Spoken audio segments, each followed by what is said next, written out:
বিশ্ব যখন অর্থনৈতিক সংঘাত এবং কূটনৈতিক উত্তেজনার চ্যালেঞ্জ মোকাবিলা করছে, ঠিক তখনই উঠে এসেছে আরেকটা যুদ্ধক্ষেত্র, সাইবার যুদ্ধ। গত সপ্তাহে আন্তর্জাতিক সাইবার নিরাপত্তা মহলে চাঞ্চল্যকরভাবে প্রকাশ পেয়েছে এমন একটা আক্রমণ যা শুধু এক বা দুটো প্রতিষ্ঠানকে নয়, বরং হাজার হাজার আমেরিকান কোম্পানিকে লক্ষ্য করে সংঘটিত হয়েছে।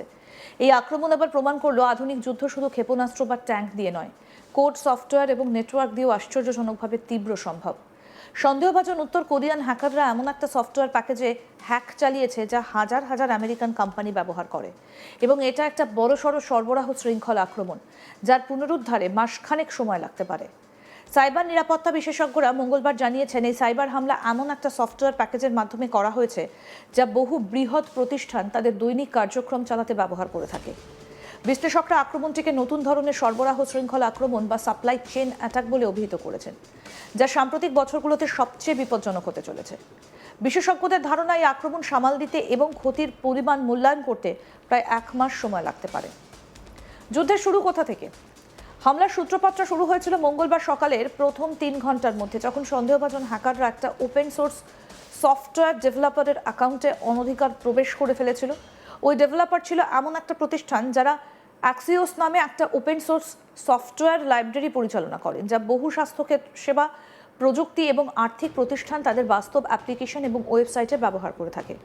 হ্যাকাররা মাত্র কয়েক ঘন্টার মধ্যে ওই অ্যাকাউন্টের নিয়ন্ত্রণ দখল করে নেয়, এবং তখন থেকেই তারা যে কোনো সংস্থায় ম্যালিসিয়াস আপডেট অর্থাৎ ক্ষতিকারক সফটওয়্যার সক্রিয়ভাবে পাঠাতে সক্ষম হয়ে পড়ে। এর ফলে হাজার হাজার প্রতিষ্ঠান যাদের সিস্টেমে অ্যাক্সিওস ব্যবহার করা হয়েছে তারা কার্যত অজান্তে হ্যাকারদের দ্বারা বিপজ্জনক সফটওয়্যার গ্রহণ করে বসে। সাইবার যুদ্ধের লক্ষ্য কি? সাইবার নিরাপত্তা তদন্তকারীরা জানিয়েছেন এই হ্যাকটা শুধু একটা ক্ষতি আক্রমণ নয়, এটা একটা দীর্ঘমেয়াদী কর্মকাণ্ড যার মূল লক্ষ্য ক্রিপ্টোকারেন্সি চুরি করা, এবং এই অর্থের মূল উদ্দেশ্য সন্দেহভাজন হ্যাকারদের পক্ষ থেকে উত্তর কোরিয়ার পারমাণবিক ও ক্ষেপণাস্ত্র কর্মসূচিকে অর্থায়ন করা। অর্থাৎ সরাসরি একটা দেশের অস্ত্র কর্মসূচিকে সমর্থন করাই এই হ্যাকিংয়ের উদ্দেশ্য।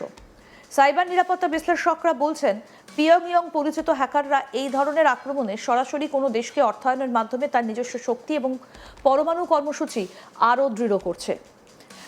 বিশেষজ্ঞদের মন্তব্য এবং বিশ্লেষণ কি?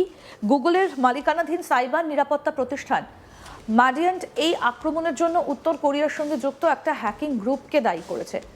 ম্যাডিয়েন্ট এর প্রধান প্রযুক্তি কর্মকর্তা চার্লস কারমাকাল বলেন, আমরা যা দেখতে পাচ্ছি তা হলো হ্যাকাররা সম্প্রতি যে সিস্টেম অ্যাক্সেস এবং ক্রেডেনশিয়াল নিয়েছে তা ব্যবহার করে তারা ক্রিপ্টোকারেন্সি চুরির চেষ্টা চালাবে। তিনি আরও বলেন, এই আক্রমণের পুরো প্রভাব মূল্যায়নে এবং সংশ্লিষ্ট ক্ষতি নির্ণয় কয়েক মাস সময় লাগতে পারে। এর মধ্যে শুধু তথ্য ফেরত আনা নয়, অনেক প্রতিষ্ঠান তাদের সামগ্রিক নিরাপত্তা পুনরায় পরীক্ষা করতে শুরু করেছে। আরেকটা সাইবার নিরাপত্তা প্রতিষ্ঠান হান্ট্রেস জানিয়েছে তারা প্রায় 12টা কোম্পানির 135টা ক্ষতিগ্রস্ত ডিভাইস শনাক্ত করেছে। নিরাপত্তা গবেষক জন হ্যামন্ড সতর্ক করে দিয়েছেন, এটা প্রকৃত ভিকটিম তালিকার খুব ছোট্ট একটা অংশ মাত্র। ভবিষ্যতে আরও প্রতিষ্ঠান এবং ডিভাইসের ক্ষতি ধরা পড়তে পারে। এটা কি একক ঘটনা, না একটা ধারাবাহিক যুদ্ধের অংশ? এটা কোনো বিচ্ছিন্ন ঘটনা নয়, এটা উত্তর কোরিয়ার সঙ্গে যুক্ত সর্বশেষ বৃহৎ সরবরাহ শৃঙ্খল হ্যাকিং আক্রমণ। 3 বছর আগে উত্তর কোরিয়ার অপারেটররা আরেকটা জনপ্রিয় সফটওয়্যার প্রোভাইডারের সিস্টেমে অনধিকারে প্রবেশ করে। সেই সফটওয়্যারটা তখন স্বাস্থ্যসেবা প্রতিষ্ঠান এবং হোটেল চেইনগুলোর ভয়েস এবং ভিডিও কল সার্ভিসে ব্যবহৃত হতো। উত্তর কোরিয়া দীর্ঘদিন ধরে হ্যাকিংকে নিজেদের প্রধান অর্থ উপার্জনের একটা মাধ্যম হিসেবে ব্যবহার করে আসছে। জাতিসংঘ এবং বেসরকারি সংস্থার বিভিন্ন রিপোর্ট অনুযায়ী গত কয়েক বছরে উত্তর কোরিয়ার হ্যাকাররা ব্যাংক এবং ক্রিপ্টোকারেন্সি কোম্পানিগুলো থেকে $1 বিলিয়নেরও বেশি টাকা চুরি করেছে। একজন হোয়াইট হাউসের কর্মকর্তা 2023 সালে জানিয়েছিলেন উত্তর কোরিয়ার ক্ষেপণাস্ত্র কর্মসূচির প্রায় অর্ধেকই এই ডিজিটাল চুরির মাধ্যমে অর্থায়িত হয়। 2025 সালে আবার ঘটে গেল অন্যতম বড় চুরি। একক সাইবার আক্রমণে $1.5 বিলিয়ন ক্রিপ্টোকারেন্সি চুরি হয়েছিল, যা ততদিন পর্যন্ত ইতিহাসের সবচেয়ে বড় ক্রিপ্টো হ্যাক হিসেবে রেকর্ড হয়। হ্যাকিং দলের উদ্দেশ্য কি? সাইবার নিরাপত্তা বিশ্লেষকরা বলছেন উত্তর কোরিয়া তাদের সুনাম বা দ্রুত শনাক্ত হওয়া নিয়ে মোটেও উদ্বিগ্ন নয়। এর ফলে তারা তীব্র এবং নজরকাড়া সাইবার অভিযান চালাতে সক্ষম হচ্ছে।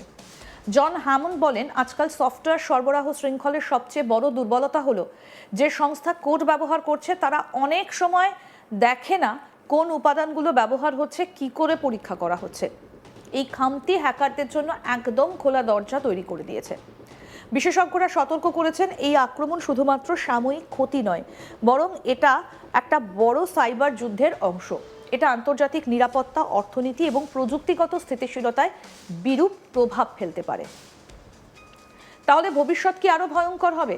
বিশ্লেষকরা আরো বলছেন, সরবরাহ শৃঙ্খলের এই ধরনের হ্যাক ভবিষ্যতে আরো বিস্তৃত হবে। আজ যে কোনো সংস্থা একটা সফটওয়্যার প্যাকেজ ব্যবহার করে, সেটাই হতে পারে সম্ভাব্য আক্রমণের লক্ষ্য। বিশেষ করে ওপেন সোর্স সফটওয়্যার, যেখানে কোড এবং লাইব্রেরি প্রাথমিকভাবে অরক্ষিত বা পর্যাপ্ত মনিটরিং ছাড়াই ব্যবহৃত হয়।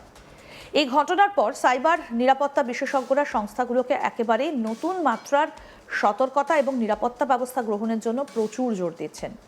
তারা বলছেন, সংস্থা সফটওয়্যার এবং ডিভাইসগুলোর নিয়মিত মনিটরিং এবং আপডেট নিরাপত্তা বাধ্যতামূলক। ক্রিপ্টোকারেন্সি খাত এবং প্রযুক্তি প্রতিষ্ঠানগুলোর জন্য বিশেষ নিরাপত্তা প্রোটোকল বাধ্যতামূলক। আন্তর্জাতিক সংস্থা এবং সরকারগুলোকে অভিযুক্ত হ্যাকারদের উৎস শনাক্ত এবং প্রতিরোধে সমন্বিত উদ্যোগ নিতে হবে। উত্তর কোরিয়ার হ্যাকারদের এই সরবরাহ শৃঙ্খল আক্রমণ প্রমাণ করে দিয়েছে, আধুনিক যুদ্ধ কেবল সামরিক বাহিনী বা বিমান বাহিনীর মধ্যে সীমাবদ্ধ নেই। এখন ডিজিটাল আক্রমণ আর কম ক্ষমতাহীন বা তুচ্ছ নয়, এটা বিশ্বের নিরাপত্তা, অর্থনীতি এবং শক্তির ভারসাম্যকে সরাসরি চ্যালেঞ্জ করে। বিশেষজ্ঞরা একমত, এই ধরনের ঘটনার পুনরাবৃত্তি হবে এবং আরও কঠিন হবে। আজ প্রতিটা সংস্থা, সরকার এবং আন্তর্জাতিক সংগঠনকে তৈরি থাকতে হবে সাইবার যুদ্ধের এই নতুন অধ্যায়ে নিজেদেরকে সুরক্ষিত রাখতে। শুধু প্রতিরোধ নয়, আক্রমণের উৎস চিহ্নিত করা এবং সমন্বিত প্রতিরক্ষা কৌশল তৈরি করাই এখন সবচেয়ে জরুরি।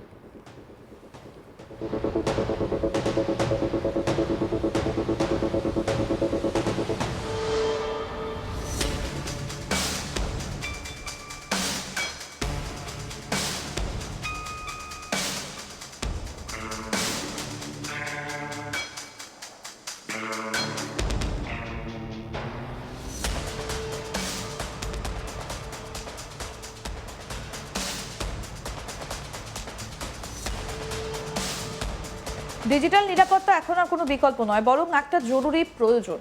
প্রতিটা কোম্পানি, সরকার এবং আন্তর্জাতিক সংস্থা যেন প্রতিনিয়ত সতর্ক থাকে এবং প্রস্তুত থাকে, কারণ বিশ্ব এখন একটা ডিজিটাল যুদ্ধক্ষেত্র, যেখানে হ্যাকাররা হলো অদৃশ্য সেনাপতি আর নেটওয়ার্ক, কোড এবং তথ্য হলো যুদ্ধক্ষেত্রের নতুন অস্ত্র।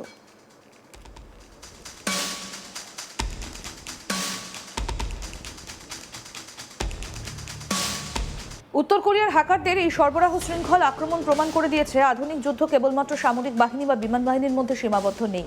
এখন ডিজিটাল আক্রমণ আর কম ক্ষমতাহীন বা তুচ্ছ নয়, এটা বিশ্বের নিরাপত্তা, অর্থনীতি এবং শক্তির ভারসাম্যকে সরাসরি চ্যালেঞ্জ করে। বিশেষজ্ঞরা একমত, এই ধরনের ঘটনার পুনরাবৃত্তি হবে এবং আরও কঠিন হবে। সমস্ত আপডেট পেতে দেখতে থাকুন আজ তাক বাংলা। সাবস্ক্রাইব করুন, নোটিফিকেশন পেতে বেল বাটন অপশন প্রেস করুন।